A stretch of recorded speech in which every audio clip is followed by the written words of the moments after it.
ओम साई राम। लक्ष्मी कुमारी पुलपा का चैनल में आपका स्वागत है। इस चैनल के माध्यम से हम श्री शिरडी साई बाबा का सत्संग कर रहे हैं। इस एपिसोड में मेरे जीवन में बाबा का किया हुआ पहला अद्भुत चमत्कार बताना चाहती हूँ। जब तक मेरे ऑफिस के साथियों ने मुझे श्री शिरडी साई बाबा के बारे में नहीं बताया, तब तक मुझे बाबा का नाम तक नहीं पता था। वे मुझे बाबा के और उनके दिव्यता और चमत्कारों के बारे में ज़्यादातर हमारे लंच टाइम के दौरान बताते थे। इतना ही नहीं, उन्हीं दिनों में एक हिंदी फिल्म रिलीज हुई थी जिसका नाम था शिरडी के साई बाबा। मनोज कुमार जी, हेममालिनी जी और कई औरों ने इस फिल्म में काम किया था। इस फिल्म के द्वारा भी मुझे बाबा के बारे में काफ़ी जानकारी प्राप्त हुई थी, जैसे कि बाबा के बारे में, उनके अद्भुत चमत्कारों के बारे में और उनके भक्तों की मदद करने के बारे में। मुझे यह फिल्म इतना अच्छा लगा कि मैंने इस फिल्म का एक वीसीआर कैसेट खरीद के इसको कई बार देखा था। मुझे पता ही नहीं चला मेरा मन कब बाबा की ओर बढ़ा। शिरडी जाने की, बाबा के दर्शन करने की, उनके आशीर्वाद को प्राप्त करने की इच्छा मुझ में जागी है। ऐसा मैं कई दिनों तक बाबा के बारे में सुनने के बाद अंततः लगभग 42 वर्ष पहले मैं अपने पति के साथ पहली बार शिरडी गई थी।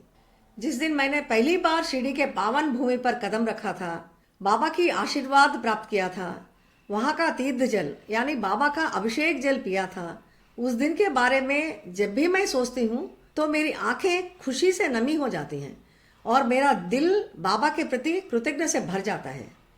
इन 42 सालों में बाबा ने हर पल मेरा साथ दिया, विभिन्न परिस्थितियों में मुझे संभाल रहे हैं और उनके मेरे साथ रहने का एहसास दिला रहे हैं। बाबा को मेरा लाख लाख प्रणाम।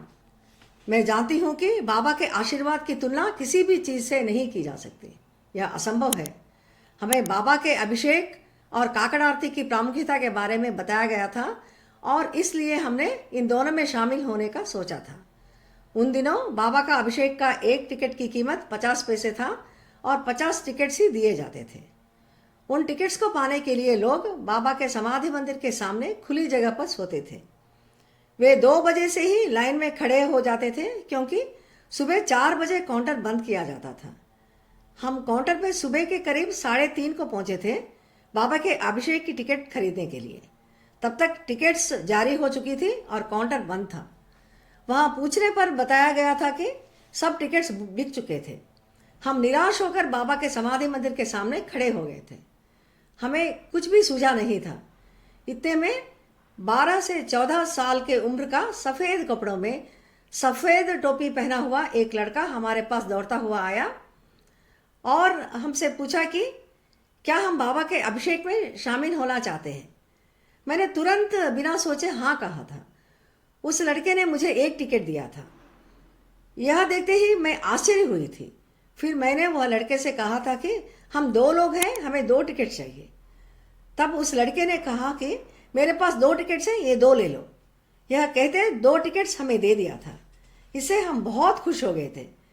यह हम बिल्कुल सोचे नहीं थे। इससे हमारी खुशी दुगनी हो गई थी। पहली वजह यह है कि हमें बाबा के अभिषेक के टिकट्स उसी सुबह के लिए मिले थे और दूसरी वजह यह है कि हमने पहले ही उसी शाम की वापसी की टिकट्स बुक कर लिया था। अगर हमें अभिषेक के टिकट्स नहीं मिलते तो हमें निराश होकर उसी शाम को लौटना पड़ता था। हमने उस लड़के को खुशी से पैसे देने के लिए अपने पर्स में से पैसे देने वाले थे, पर जैसे ही हमने पैसे निकाला तो हम आश्चर्यचकित हो गए थे क्योंकि जिस लड़के ने अभी अभी 2 अभिषेक की टिकट्स दिया था वह लड़का वहां नहीं था। हमने वहां के आसपास के लोगों से और वहां के दुकानों में भी पूछा और उस लड़के को ढूंढने की बहुत कोशिश की। यहाँ तक कि हम दोनों ने अलग अलग तरफ जाके भी बहुत ढूंढा, पर हम इस कोशिश में असफल रहे। जब हमें यह एहसास हुआ कि बाबा की आरती और अभिषेक का समय हो रहा था, हमने यह सोचा कि पहले हम आरती और अभिषेक में शामिल होने के बाद फिर से उस लड़के को ढूंढने की कोशिश करेंगे। बाहर आते ही हमने उस लड़के को ढूंढने की बहुत कोशिश की, फिर भी हम असफल रहे। तब हमें यह एहसास हुआ कि अभी अभी हमने बाबा का चमत्कार का अनुभव किया। बाबा ने ही उस लड़के के रूप में आकर हमें अभिषेक के टिकट्स दिए थे। यह मेरा जीवन में बाबा का पहला अद्भुत चमत्कार है। इस चमत्कार से मुझे यह विश्वास हुआ कि बाबा हमेशा अपने भक्तों के साथ रहते हैं और उनका ख्याल रखते हैं। और यह सौभाग्य है कि मेरे पहले ही बारी में बाबा के इस अद्भुत चमत्कार का अनुभव किया।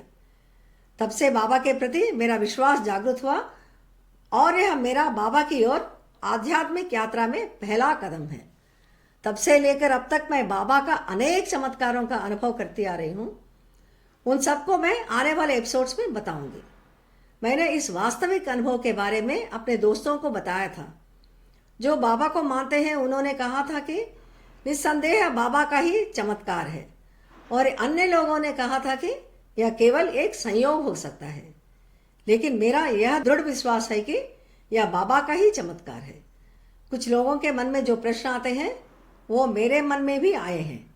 वह यह है कि पहला प्रश्न, उस लड़के के पास एक नहीं बल्कि 2 टिकट्स कैसे थे? दूसरा प्रश्न, उस लड़के ने उन टिकट्स को दूसरों को क्यों देना चाहा, खासकर जब यह टिकट्स मिलना बहुत मुश्किल था? तीसरा प्रश्न, उस जगह पर टिकट्स ना मिलने वाले बहुत लोग थे, तो वह लड़का हमें ही क्यों चुना? चौथा प्रश्न, उस लड़के ने टिकट्स के पैसे क्यों नहीं मांगा था? तब तक वह लड़का इंतजार नहीं किया जब तक हम अपना पर्स निकालकर उसको पैसे देते। पांचवा प्रश्न, वह लड़का कैसे और कहां गायब हो गया था, वो भी कुछ ही क्षणों में। बहुत कोशिश करने पर भी हम उसे ढूंढ नहीं पाए। इन सवालों के जवाब सोचने पर मुझे यह एहसास हुआ कि जरूरतमंद भक्तों की मदद करने के लिए बाबा के तरीके रहस्यमय और चमत्कारी होते हैं। उनके चमत्कारों के लिए तर्क या कारण ढूंढने के बजाय हमें खुले दिल से अपने आप को बाबा के चरणों पर समर्पित करना चाहिए और उनके आशीर्वाद के फल का आनंद लेना चाहिए। यह मेरा सोच है। उस दिन के बाद से मैंने बाबा पर विश्वास करना शुरू कर दिया और बाबा के प्रति मेरा अटूट भक्ति हर गुजरते दिन के साथ बढ़ती जा रही है। बाबा मदद करके अपना अस्तित्व दिखा रहे हैं। इससे यह स्पष्ट है कि भले ही बाबा ने महासमाधि ले ली है, फिर भी वे हमारे साथ हैं। हमारे समझ से परे कठिनाइयों और चुनौतीपूर्ण स्थितियों पर काबू पाने में हमारे मदद करके अपना अस्तित्व दिखा रहे हैं।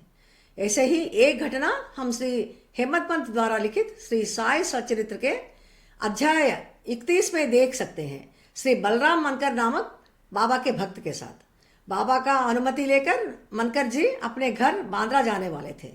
वे पूना से दादर तक जाने वाली ट्रेन में यात्रा करना चाहते थे और उन्हें टिकट पाना बहुत ही मुश्किल लगने लगा।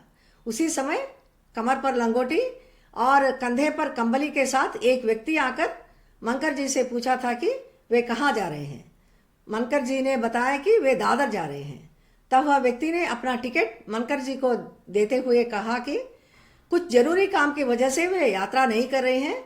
यह कहते वह व्यक्ति मनकर जी को अपना टिकट दे दिया था। मनकर जी टिकट लेकर बहुत खुश हो गए थे और वे वह व्यक्ति को टिकट के पैसे देने के लिए जब तक पैसे निकाल ही रहे थे तब तक वह व्यक्ति वहां नहीं था और भीड़ में गायब हो गया था। मनकर जी ने उस व्यक्ति को ढूंढने को बहुत कोशिश की, लेकिन वे असफल रहे। तब मनकर जी को यह एहसास हुआ कि वह कोई नहीं बल्कि स्वयं साईं बाबा ही थे। इस घटना से फिर एक बार यह निश्चित हो रहा है कि बाबा के पास अपने भक्तों की सहायता करने के लिए अनेक तरीके हैं। वे अनंत हैं। मुझे यकीन है कि आप में से बहुत सारे लोग किसी न किसी रूप में बाबा के चमत्कारों का अनुभव किया होगा। यदि आप उन्हें बताना चाहें तो हम हमारे इस चैनल के माध्यम से अन्य भक्तों तक पहुंचा सकते हैं। मुझसे संपर्क करने के लिए आप बस इस चैनल में कमेंट करके बताइए या मुझे इंस्टाग्राम में डायरेक्ट मैसेज करें। यदि हम श्रद्धा और सबूरी के साथ बाबा को मानते हैं और प्रार्थना करें तो हमारे जीवन के सभी पहलुओं में बाबा हमारे अपना आशीर्वाद जरूर देंगे। मैं बाबा से प्रार्थना करती हूँ कि उनकी अपार कृपा हम सभी के ऊपर बरसाती रहे और हम सब स्वस्थ, खुश और अच्छा रहें। अगले एपिसोड में फिर मिलेंगे। ओम साई राम।